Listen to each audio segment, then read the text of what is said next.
Hi guys, welcome back to the channel. Today I'm going to show you how to change the timing belt on a Chrysler 2.4 engine. My name is Jeremy, this is Region Automotive, and let's get to work.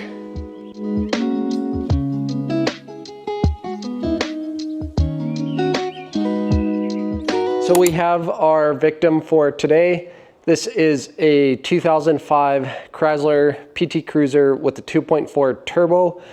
This procedure will be quite similar for pretty much any Chrysler 2.4 engine of this generation. I think there's like the Sirius or the Plymouth, whatever.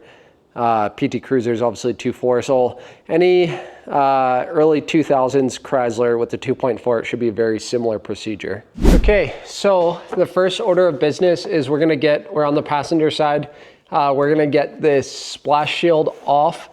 Ideally, you'd want to take the tire off, like get the car supported on jacks and stick the tire off. I can't find the wheel lock key for this thing, so I'm gonna try to do it without taking the tire off. To get this splash shield out, you're gonna have this thing's just kind of held together with whatever, but you'll have various trim clips, and there's a few 10mm bolts on the top there. So we're gonna cut this wire holding this thing on, and then we'll get those bolts. So mine does have, there's one trim clip here holding the two splash shields together. Just kind of jimmy it out there. While I'm down on the passenger side of the engine, we're gonna take off the first belt, which is the AC and power steering belt. So just 15mm wrench, turn it, what is that, clockwise. And it actually is doing a lot of tension to release that tensioner, so that's nice. So we'll just get that belt off quickly while we're down here.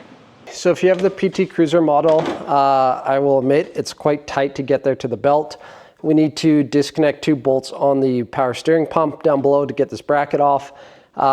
It's gonna be quite tight getting my hand in there. Originally I was debating about taking the intake off, but to me it seems a little bit easier. We'll see, create some space for ourselves. So to do so, there's like this little rad support bar that I'm gonna take off. So first there's the grills held on by some 7mm head screws. Just kind of lift it up, came out. So next I'm gonna remove my hood latch, and I don't wanna mess with the alignment, so I'm just gonna mark where it is, and then we'll take off these two bolts. I'll say the size in a sec. I think they'll be 13mm or something. So yeah, I'm just gonna mark where this hood latch is so we don't have to realign it afterwards. So it was a 13mm to take these off. Kind of have that hang to the side there. Then we have this little support bar, just a 12mm head screw or bolt here. Bolt. Shove that loose there.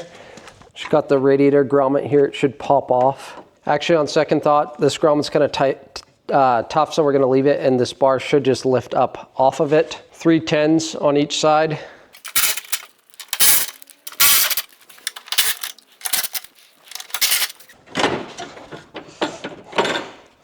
Okay, so that lifts right off. Gives us a little bit more space here. Not a whole bunch, but a little bit. So you guys won't be able to see a whole bunch when I'm actually working on it. But we are getting, there's 2 power steering bracket bolts. You can see the top one there. And then move this guy back. The other one is just behind that AC line. So yeah, I'm gonna get my hands in there, hopefully, and get those 2 bolts off. They're 13mm because that is going through the power steering pump, which is pumping it, or bolting it into the bracket. So first, this is like a torque arm type deal, so we're gonna remove that. And then there's a bracket that's bolted to the side of the engine that will also have to come out. As I'm getting those power steering bolts off, I realized after the fact, we actually have to remove all 3. And the clearance between the radiator fan and the manifold there is just, my hands are just way too big. I'm having a tough time. Like my freaking wrists are just getting torn up trying to get this off. I was trying to avoid draining the cooling system, but I'm going to, especially if you're replacing the water pump, you're going to have to anyway. The reason why I'm doing that now is just so I can take this hose off, because I'm going to take this fan out of here just to give me space to get those 3 bolts off. So we need to drain the radiator. To do so, first we're going to open this cap up here. So yeah, we're going to open the cap there, and then we're gonna lift the car up, and there's a petcock under the radiator. Reason why we open the cap first, if we open the petcock, it's gonna hold a vacuum and the fluid's not gonna drain out. So now that we have that open, the air can rush in and push the fluid out the bottom. So let's get it up, show you where that petcock is to drain the fluid. Update down here, this car I'm working on is not in the best shape. It's been in a crash, so this is bent into the radiator. And the petcock, this is the petcock at the radiator. If yours is fine, mine, this is jamming. Like, I put a pair of pliers on that and it's kind of rotating. I do not want to break that because it's not my car. So I'm gonna leave that. But while I'm down here, here's the plug for the fan. And then there's these two 10mm bolts that I'm gonna remove while I'm down here. And then I'm gonna disconnect the upper radiator hose and let it drain out from up there and just do it the messy way. But while I'm down here, I'm gonna take these two bolts off and then this plug for the fan here. So I removed the battery just to create some space for myself. And I have some plastic to cover the fan. And then I have a bucket just under the hose here. I put the plastic, obviously I don't want all the coolant just going through the fan and stuff. So I'm just gonna take this clamp off here. Slide the hose off. Clamp's coming with it.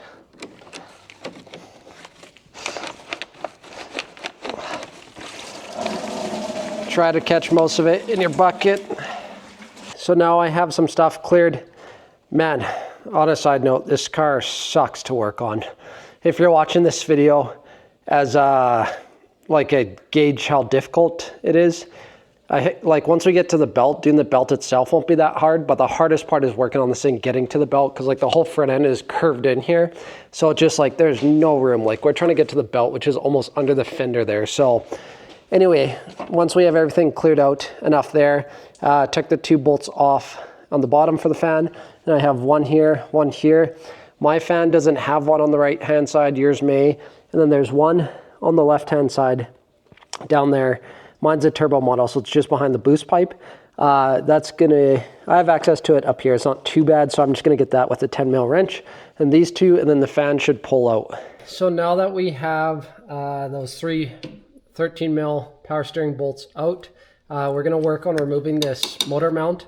I'm gonna attempt to do it with the AC line intact. I think I'll be able to do it. Let's see. So first I'm gonna get, this is the cruise control, and this looks like a coil pack. So first I'm gonna get this cruise control coil pack bracket out of the way. To do so, I'm just gonna push this tab back, slide these three coils off. Okay, so once I got those out of the way, there's two 10mm nuts down here. Actually, first I'm gonna do the cruise control, these 10mm.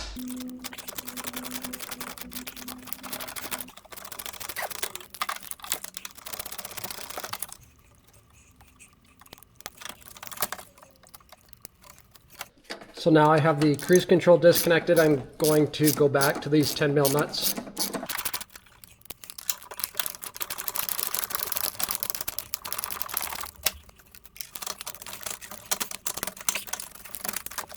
So I was able to get that bracket out of the way. This AC line does move a little bit, so you can wiggle it out of there. And then while I have my 10mm out, I'm gonna get this ground strap here on this bracket.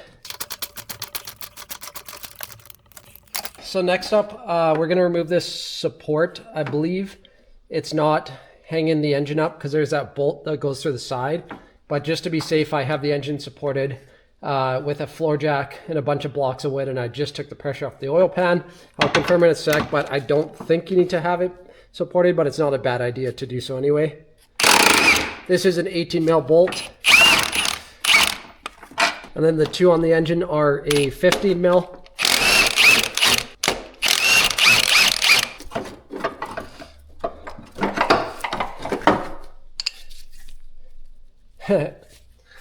This engine mount's shot. I'll let the owner know if he wants to replace that. So next up, I want to remove this L bracket that everything bolted to. There's two 18mm bolts. So there's one under here and one on this side. So I'm going to take those two bolts off to get this bracket out of the way. One click at a time.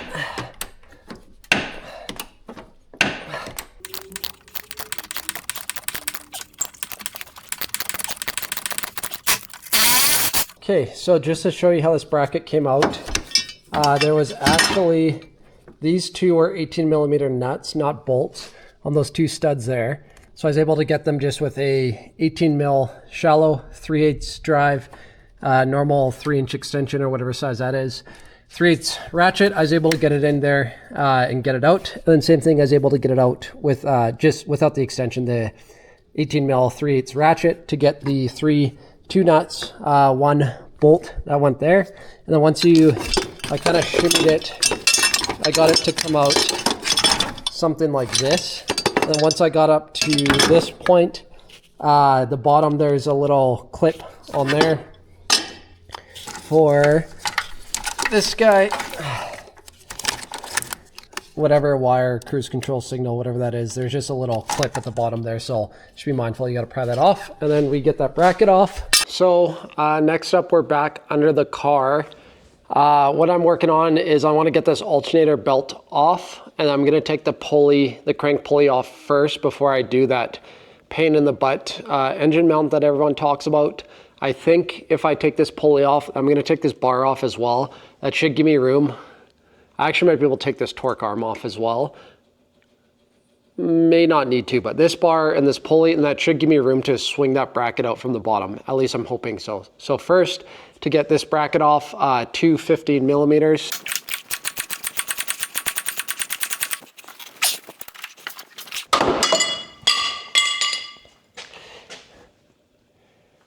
Okay, well, I guess that stud just gonna break off. That works too.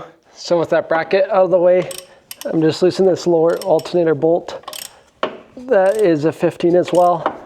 This one was actually pretty loose, which is good. I was worried that was gonna be super tight after breaking that stupid bracket bolt.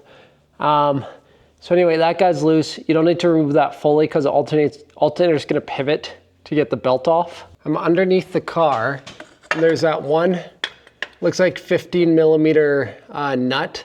I'm gonna take that off to get this shield off. There's two 10mm bolts on the top. Reason why is because that exposes the tensioner bolt.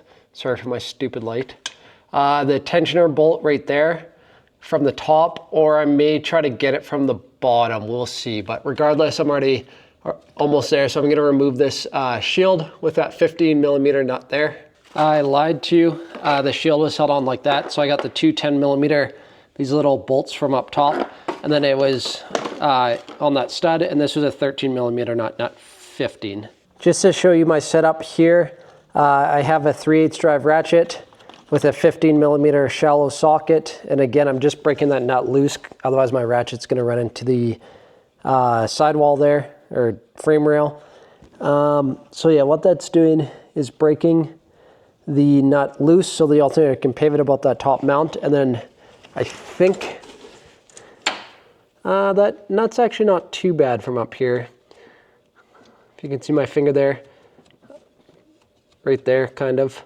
I think it's still gonna be easiest to get it from down below. So now that I have that nut broken loose, I'm gonna go back underneath the car. So now you can see that bolt there. That's the tensioner bolt.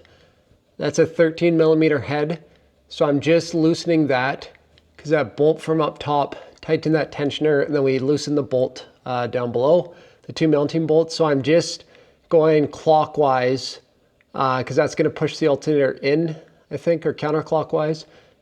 Whichever way loosens the belt. So I'm turning that pretty much until my alternator belt is loose enough to get off the pulley there. So just to catch you guys up where I'm at, that alternator tension bolt was counterclockwise, not clockwise to loosen it.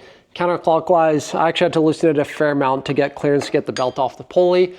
This was a 19mm. My electric impact zipped that off right away. I don't think these are like Honda pulley bolts, for example, where they get C's in there. They came off relatively easily.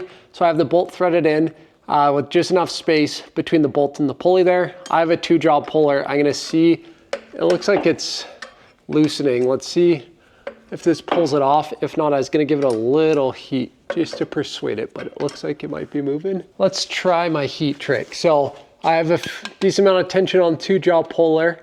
I'm keeping tension.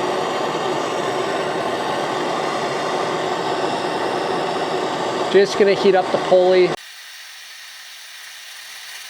Make sure I'm not burning anything. Doesn't look like it.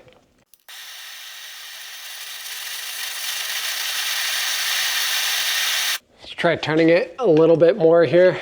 That 2-jaw puller did not work with the heat.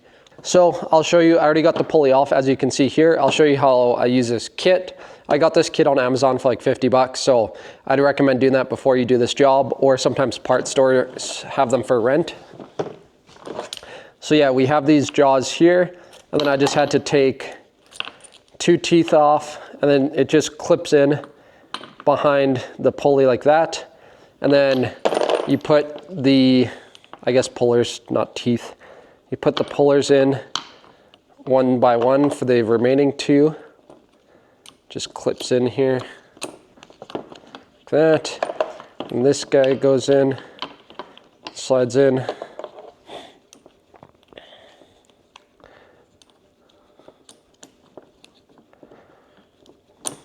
Like that.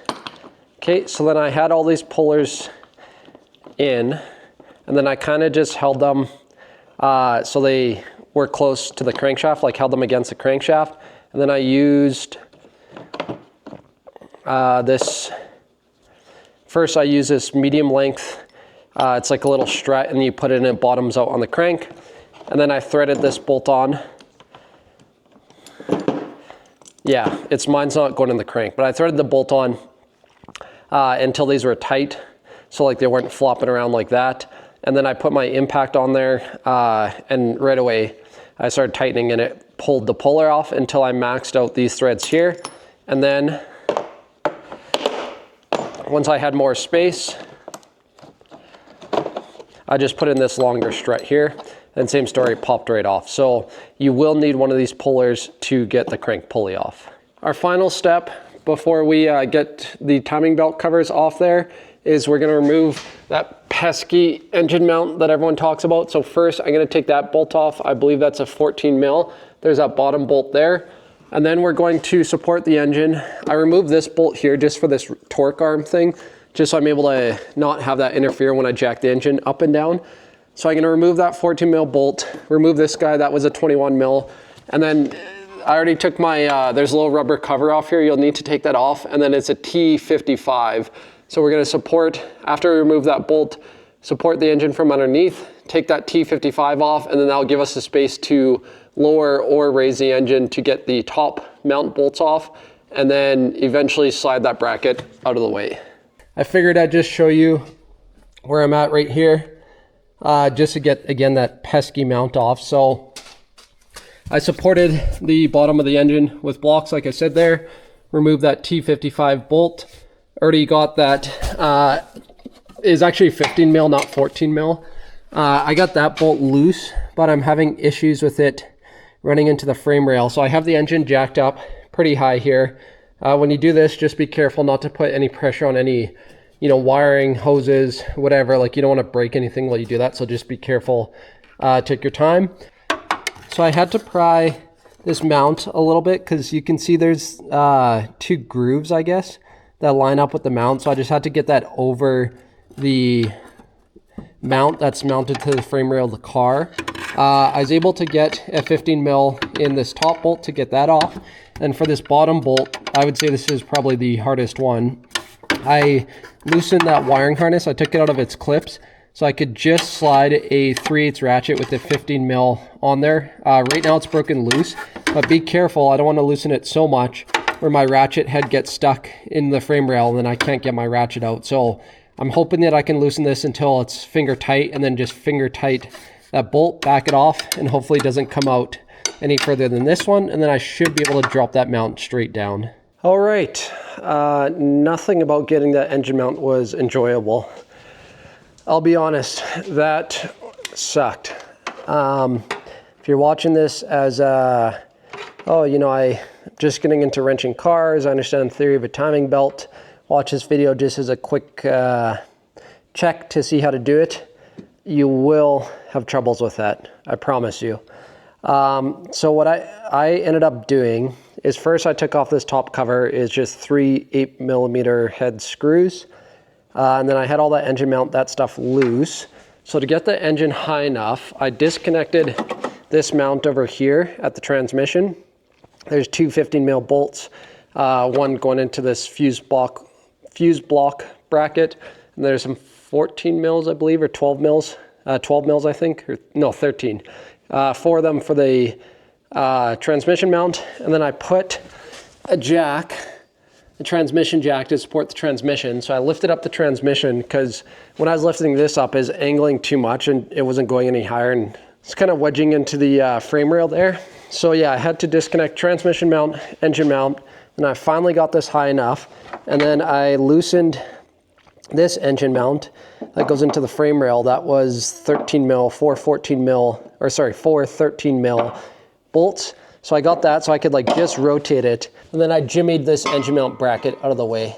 The hardest part was like these standoffs go into the timing belt. So it's just trying to get that angle to get that bracket out of there. That was tough. So yeah, like I said, 4-cylinder timing belt, generally not too hard. Hardest part was getting that bracket out.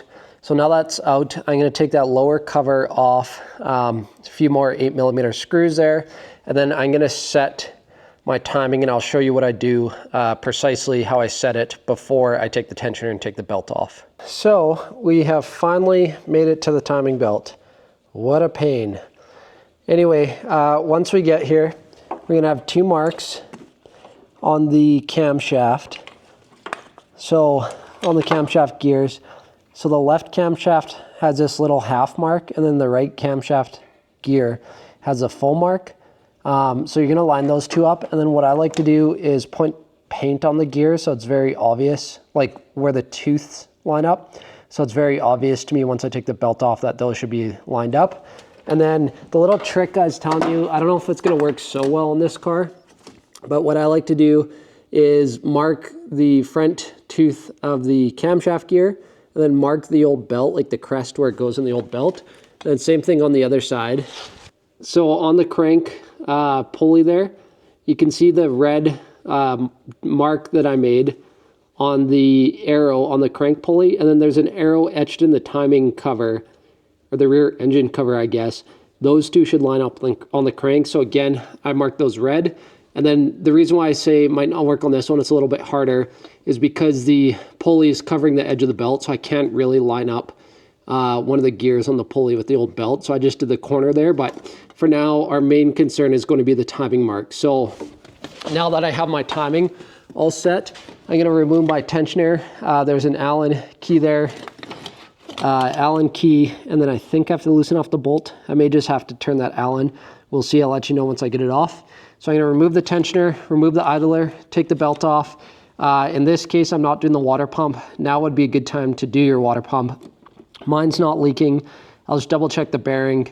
In this case, again, this is just kind of an old crappy car. Like we're just throwing a belt on it to give it a few more years of life. And I don't really want to mess around with the water pump. But if you're doing your water pump, it's right there. It'd be held on with some 10mm bolts. Again, not a bad thing to do if yours is in better condition if you plan on keeping it longer. But with all that being said, I'll take the tension off, get the belt off, and then we will work on getting the new belt on. So I have my new belt prepped here. All I did, again, this is a necessary step. I like to do this just as reassurance, and then it will help later. I'll show you when we align our camshaft. So yeah, anyway, I started with one crest of the tooth there, or crest valley, I guess, of the tooth. So I marked that, and that was my base or my guide line, my starting one. So then I counted between these 2 valleys, and that was 20 teeth on mine, just happened to be where I lined up where I marked it. Yours may not be perfect or the same if you decide to use this method. So anyway, I counted between that, and then I counted between, so there's a valley there, and then I counted from this tooth all the way around to the one on the crank. Mine was 62. Again, yours may be different. So then I counted from the tooth, like just to the right to the valley, like I did there, counted all the way around to 62, double counted everything, triple counted, and then I marked my tooth there. So now I have my new belt marked, and then I installed my new idler. So that guy was just 1 bolt, 17mm head. The torque spec on that was 45 foot-pounds. All right, guys, I have finally got it. It's been 4 or 5 hours. Unbelievable. I'll show you what worked for me. Seems like the procedure a lot of people are saying to get like get the belt started on your crank, cam gears, and then like you're supposed to hold the belt, slip it over the tensioner while you slightly rotate that cam gear. Tried that for a long time. That did not work. So finally, I wanted to try something different. So what I did is pretty much got the belt.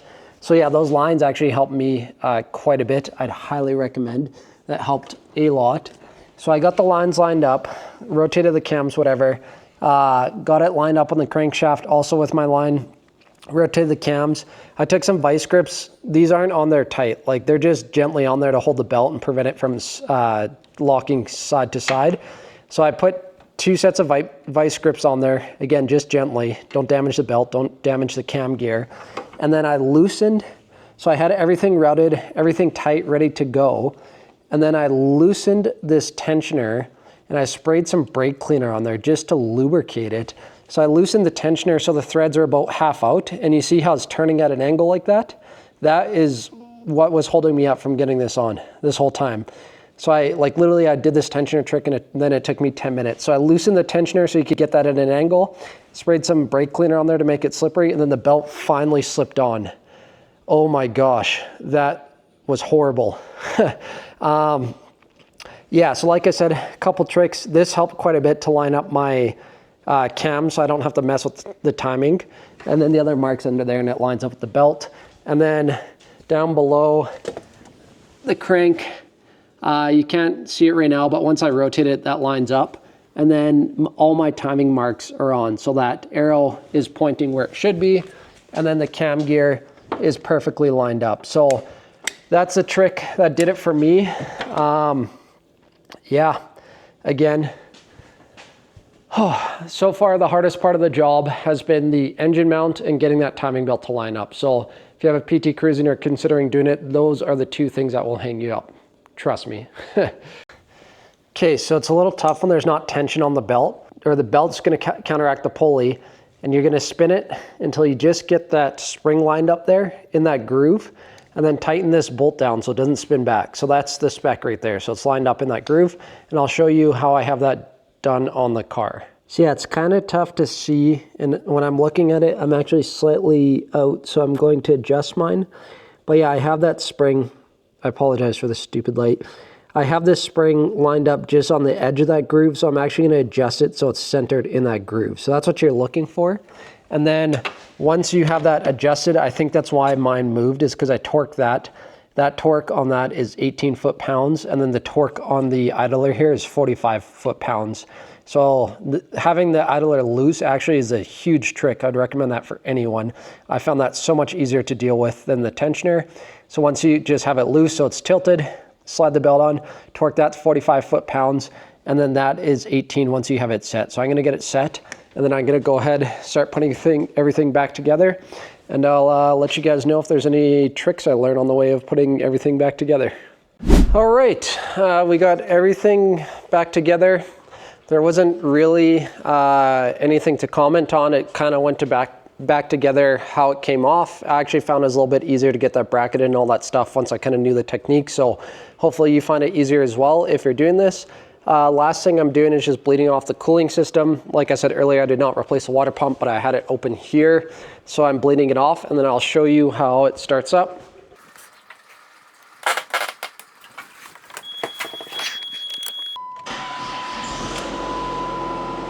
Fire is right up, so we definitely got our timing right. All right guys, that's gonna about call it for this video. Hopefully it was informative.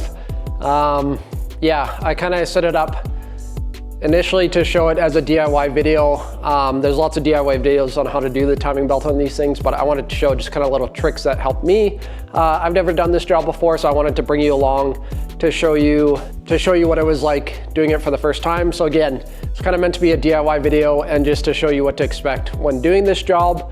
I fell victim to thinking that it was going to be a simple job because it's just a 4-cylinder timing belt, but really the two main things that made it a really hard job to do in my opinion, one was that motor mount, again not too bad once you jack the engine up, but I didn't know that going into it.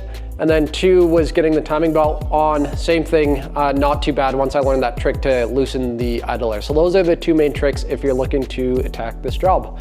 Thanks for watching and have a good day.